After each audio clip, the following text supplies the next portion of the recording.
할렐루야. 사도행전의 말씀을 통해서 초대교회 성도들에게 임하셨던 성령의 역사들을 살펴보면서 우리가 같이 은혜를 나누고 있습니다. 여러분 기억하시죠? 아나니아와 삽비라 사건이요. 초대교회 성도들이 성령 충만해서 각자 자신의 재물을 내어놓고 하나님께 바치면서 공동생활이 시작이 되었습니다.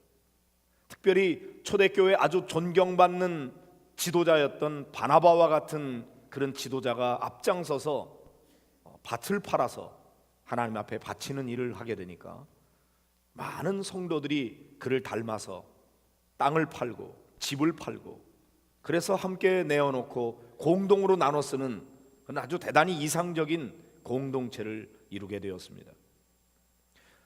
그러나 아나니아와 삽비라가 사단에게 마음을 빼앗기게 됐어요. 땅을 팔아서 바치기로 했는데 거기까지는 참 잘했는데 판값의 일부를 감추었어요. 그리고는 이것이 땅 판값의 전부라고 거짓말을 하게 된 것이죠. 이것은 그 당시에 초대 교회를 무너뜨리는 대단히 위험한 신호였습니다. 이것은 사람에게 거짓말한 것이 아니고 하나님께 한 것이다. 그래서 이 죄로 인해서 그 부부가 그 자리에서 죽는 아주 엄청난 사건을 경험하게 되죠. 사람들이 얼마나 두려웠는지 하나님이 무서웠죠. 이 일로 인해서 초대교회 성도들은 더욱 정직하게 되었고 그리고 공동체는 더 강하게 결속이 되었습니다. 이와 같은 한바탕 큰 소동을 겪은 다음에 초대교회 공동체는 계속하여 열심을 다해서 복음을 전하게 되었습니다. 오늘 12절에 보니까 사도들의 손을 통해서 민간의 표적과 기사가 많이 나타났다고 그랬어요. 초대교회가 더욱더 결속되어 성령 충만한 가운데 기도하면서 나아가니까 하나님께서 그들 안에 놀라운 기적들을 더 많이 일으켜 주신 거죠. 그런 기적들을 보면서 수많은 사람들이 믿고 주께로 돌아오는 무리들이 더 많아졌다 그랬습니다. 그건 너무나 당연한 일이죠. 자, 15절 16절을 같이 보실까요?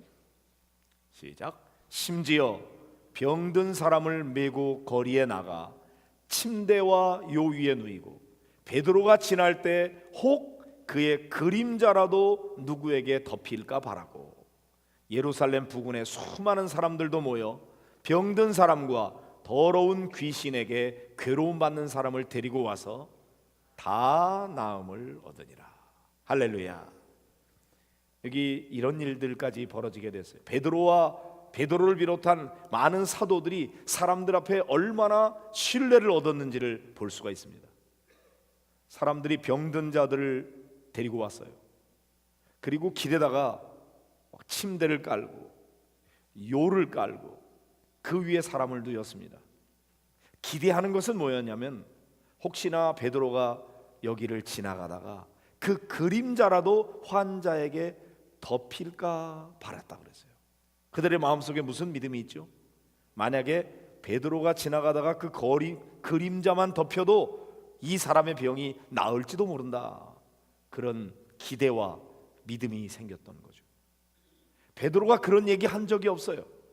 그런데 그들에게 그런 열정과 기대와 믿음이 생겨나게 된 거죠. 대단한 인기였고 그런 믿음이었던 거죠.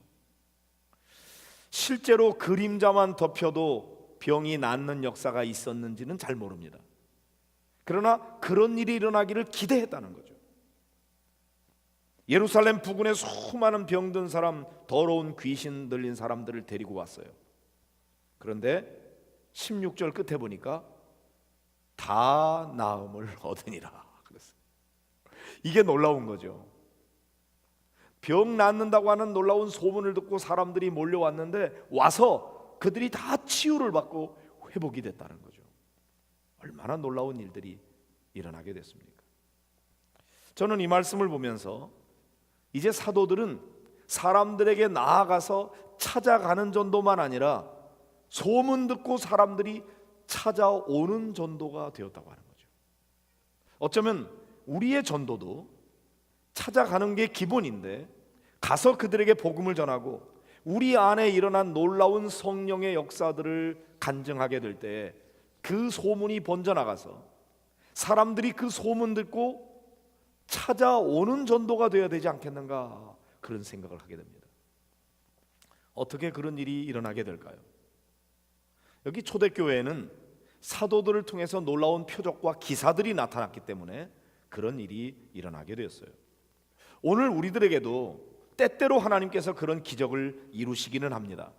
그러나 병든 자가 교회에 왔다 그래서 다 나음을 얻는 역사는 아직은 일어나지 않습니다.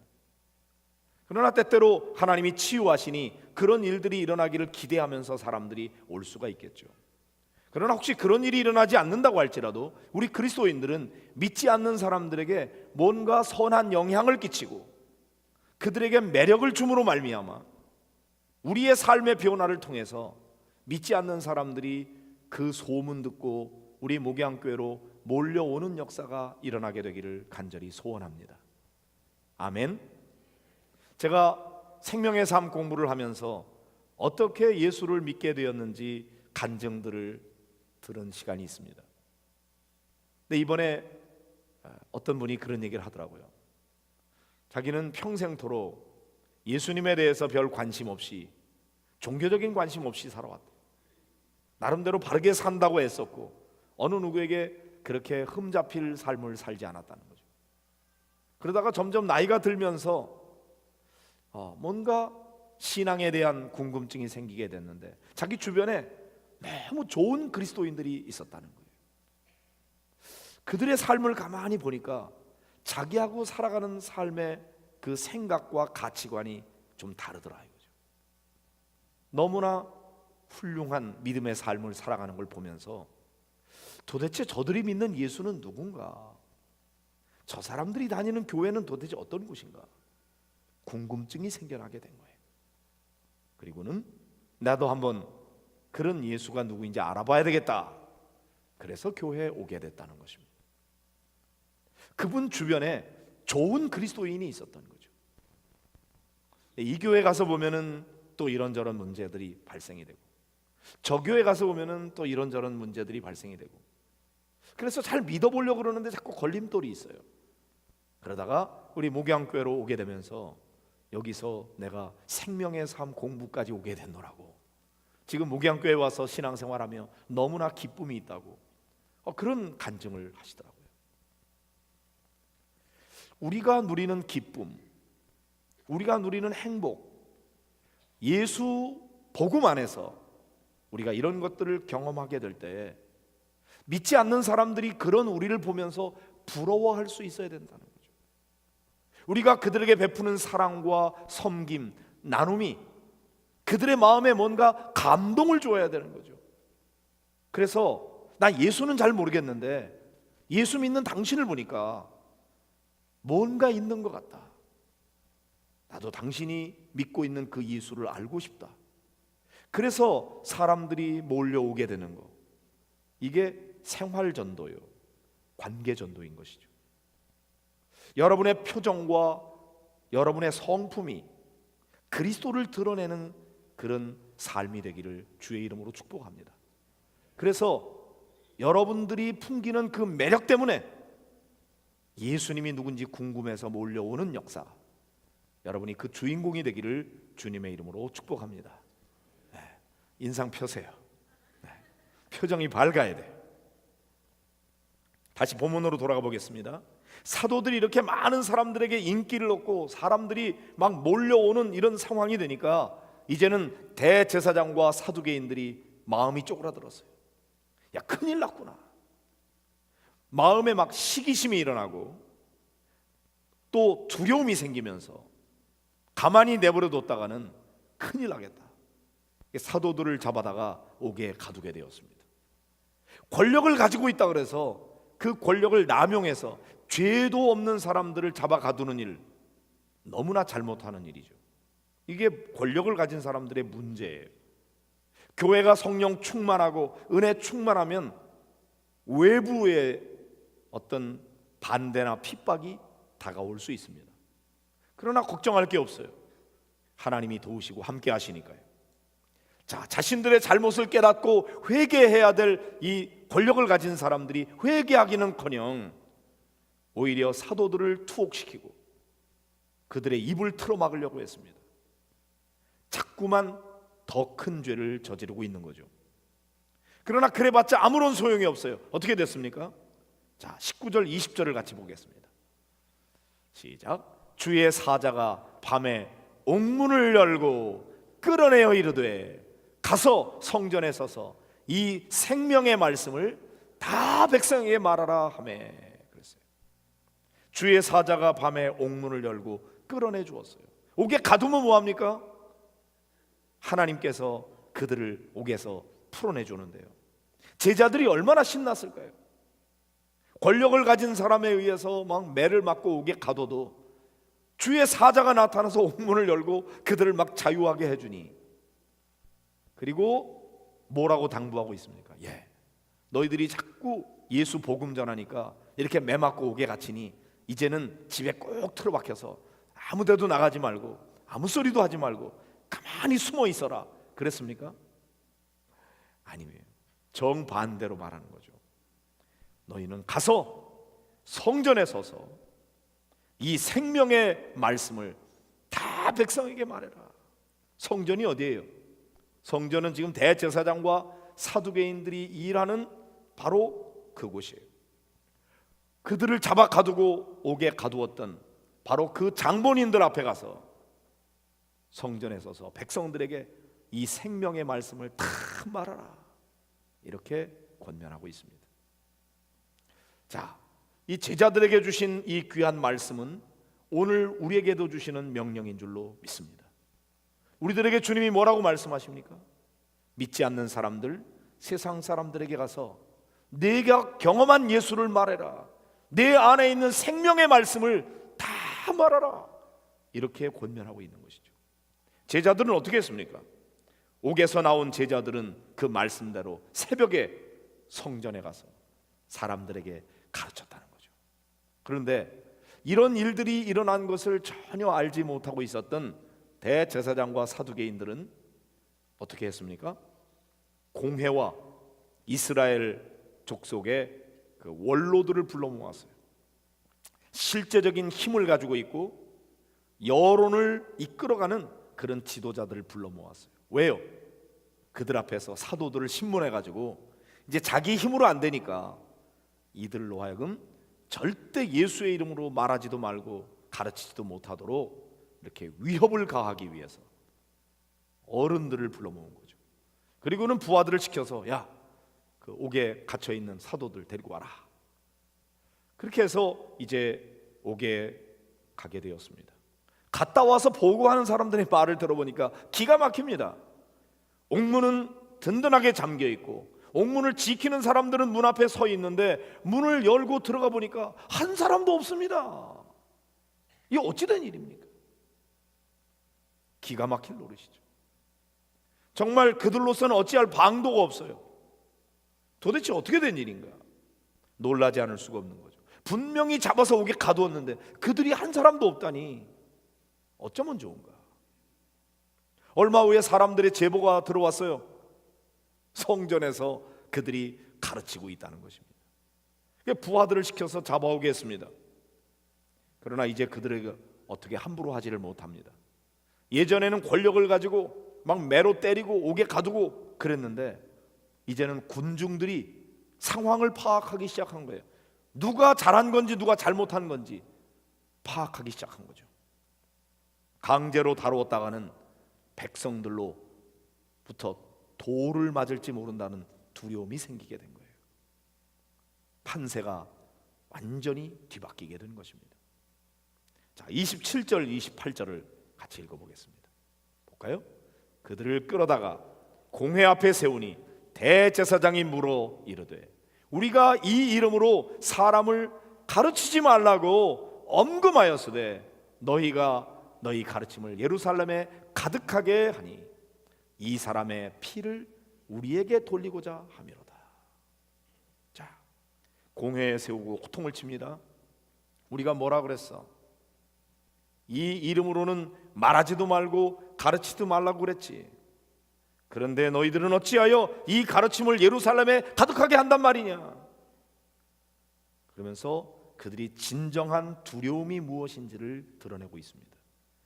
이 사람의 피를 우리에게 돌리고자 함이로다.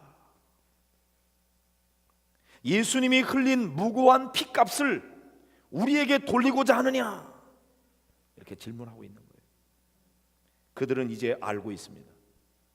자기들이 예수를 죽인 것이 잘못된 일이라고 하는 것을 깨닫게 된 거예요. 우리가 하나님의 아들을 죽였구나. 무고한 사람의 피를 흘리게 했구나. 이게 많은 사람들에게 알려지면 어떡하냐. 너희들 자꾸 이걸 전하는 거 보니까 이제 그 피값을 우리에게 돌리려고 하냐? 안 되겠다. 그래서 그들로 하여금 이 소식을 전하지 못하도록 엄금하고 있는 것입니다. 이렇게 엄포를 놓고 있는 이 권력자 앞에서 제자들의 대답은 똑같았어요. 뭐라 그랬습니까? 29절부터 32절까지 같이 보실까요? 시작. 베드로와 사도들이 대답하여 이르되 사람보다 하나님께 순종하는 것이 마땅하니라. 너희가 나무에 달아 죽인 예수를 우리 조상의 하나님이 살리시고 이스라엘에게 회개함과 죄 사함을 주시려고 그를 오른손으로 높이사 임금과 구주로 삼으셨느니라. 우리는 이 일의 증인이요 하나님이 자기에게 순종하는 사람들에게 주신 성령도 그러하니라 하더라. 할렐루야. 참, 얼마나 통쾌합니까? 사람보다 하나님께 순종하는 게 마땅하다. 한번 생각해봐. 너희의 말 듣는 게 옳겠어? 하나님의 말씀을 듣는 게 옳겠어? 우리는 하나님께 순종하여 이 생명의 말씀을 말하지 않을 수가 없다. 너희가 나무에 달아 죽인 예수, 너희들이 몰라서 죽였지만 그러나 우리 조상의 하나님께서 그를 다시 살려주셨다. 왜? 바로 너희들로 하여금 전부 회개해서 죄 사함을 얻게 하려고 그렇게 한 거야. 하나님께서는 그를 오른손으로 높이셔서 우리의 진정한 임금과 구주로 삼으셨느니라. 그러니 너희들 더 이상 고집 부리지 마. 이제라도 예수 믿고 구원받아라. 우리가 이 일의 증인이야. 예수님은 다시 살아나셨다고. 부활하신 예수님 우리가 만났다고. 그러면서 그들에게 예수님에 대해서 전하고 있는 것입니다. 자, 저는 이 말씀을 묵상하면서 어쩌면 이렇게 주도권이 완전히 뒤바뀌어졌을까? 겉으로 보면요, 권력은 누가 가지고 있어요? 대제사장, 사두개인들, 이 사람들이 실제적인 힘을 가지고 있어요. 그래서 죄도 없는 사람들 막 때리고 옥에 가두고 그럴 수 있는 권한이 있다고요. 그런데 실제적인 권한은 누구에게 있느냐? 생명의 말씀을 쥐고 있는, 진리의 말씀을 믿고 있는 바로 이 제자들에게 있는 거예요. 왜? 성령께서 그들과 함께 하시니까요. 성도 여러분, 세상의 권력을 가지고 있는 눈에 보이는 사람들, 돈을 많이 가지고 있는 사람들, 그 사람들이 실권을 가지고 있는 것 같지만 그건 눈에 보이는 것뿐이에요. 실제적인 능력은 성령의 사람들에게 있음을 믿으시기를 바랍니다. 이 사람들은 보면은 권력자들과 비교하면은 너무나 보잘것없어요. 꾀죄죄해요. 그런데 성령께서 그들과 함께하고 계세요. 그들은 예수 그리스도가 하나님의 아들이요, 우리의 진정한 구주요, 그분이 진정한 우리의 임금이라는 사실을 믿고 담대하게 전하고 있는 거예요. 백성들이 누구 편을 들고 있습니까? 예전에는 대제사장과 사두개인들 편에 서서 그들의 눈치를 보면서 저 예수 십자가에 못 박아 죽이라고 소리쳤던 사람들이에요. 그런데 이제 판세가 바뀐 걸 보니까 아니거든요. 그렇게 죽였는데 그 예수님이 살아났다고 그래요. 그분이 하나님의 아들이래요. 그분이 진정한 우리의 왕이요 구주라고 전하고 있는 거예요. 아, 그렇구나. 그들이 이제 깨닫게 된 거죠. 그리고는 이제는 제자들의 눈치를 보기 시작하는 겁니다. 제자들이 하는 말이 진실이라는 사실을 깨닫게 된 거죠. 그리고는 이제 돌을 들어서 제자들을 치는 것이 아니라 권력을 가진 사람들 앞에 똑바로 하라고 위협하고 있는 거죠. 권력을 가진 사람들이 두려워지는 것입니다. 야, 이제 큰일 났구나. 사랑하는 성도 여러분, 오늘도 마찬가지입니다. 눈에 보여지는 사람들이 권력이 있는 게 아니에요. 그들은 눈에 보일 뿐이에요. 실권은 하나님께 있습니다. 그리고 하나님을 믿는 사람들에게 하나님이 함께 하셔서 그들이 세상을 움직일 수 있도록 역사하고 있다는 사실을 믿으시기를 바랍니다. 지금 이 제자들이 전하는 메시지는 분명합니다. 오직 예수 그리스도예요. 그분은 너희들이 알지 못해서 십자가에 못 박아 죽였지만 하나님이 살리셨다. 부활하신 예수 그리스도, 그분이 우리의 구주이시다. 이것이 복음의 핵심이었어요. 이 복음을 들고 있는 사람들이 실권을 쥐고 있는 것입니다. 성령님은 그들의 편인 것입니다. 오늘날도 마찬가지입니다. 이 세상을 누가 움직여가고 있습니까? 권력을 가진 사람들, 부를 가지고 있는 사람들, 그 사람들에게 힘이 있는 것 같아요. 그러나 역사는 하나님의 손에 달려 있습니다. 그리고 그 성령 하나님의 인도하심을 따라 순종하는 사람들에게 하나님이 역사하셔서 그의 편이 되어 주시고 그를 통해서 역사는 이끌어가는 것입니다. 오늘 우리는 제자들과 함께 역사하셨던 성령님의 역사를 보면서 오늘 우리들 가운데도 비록 세상 사람들이 가지고 있는 그런 엄청난 권력과 부를 가진 것이 없다고 할지라도 우리 안에서 살아 역사하시는 예수 그리스도, 죽었다가 다시 사신 하나님의 아들 예수 그리스도, 그분의 편에 우리가 서 있을 때, 그분과 함께 교제하게 될 때 우리 안에 놀라운 변화가 일어나는 거예요. 일단은 세상을 바라보는 눈이 달라지고 우리의 인격과 성품이 달라집니다. 성령의 열매 맺는 삶을 살아가게 됩니다. 그러므로 말미암아 세상 사람들이 부러워할 뿐만 아니라 두려워하는 사람들이 될 수가 있는 것입니다. 우리는 얼마나 많은 사람들이 이 교회에 모였느냐가 중요한 게 아니에요. 이 교회에 모인 이 모임 가운데 성령께서 역사하시느냐가 중요한 거죠. 성령의 임재가 있는 예배, 그 속에서 일어나는 놀라운 성령의 역사로 일어나는 삶의 변화, 이런 것들이 소문이 나게 될 때 많은 사람들이 이 안에서 일어나는 그 소문을 듣고 몰려오는 역사가 일어나게 되는 것입니다.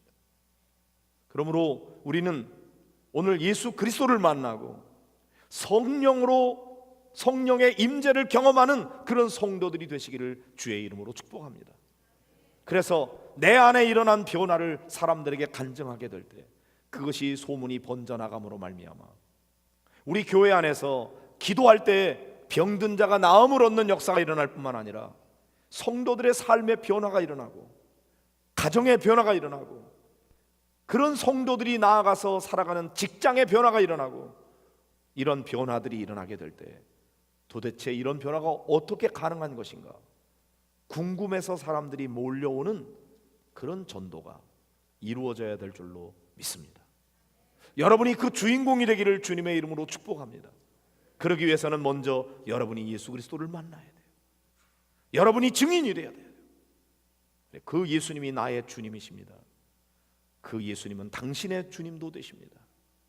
그리고 복음을 전할 때 하나님께서 우리 교회를 통해서 많은 영혼들이 구원받을 뿐만 아니라 하나님의 나라가 확장되어지는 그런 놀라운 역사를 이루어 주실 줄로 믿습니다.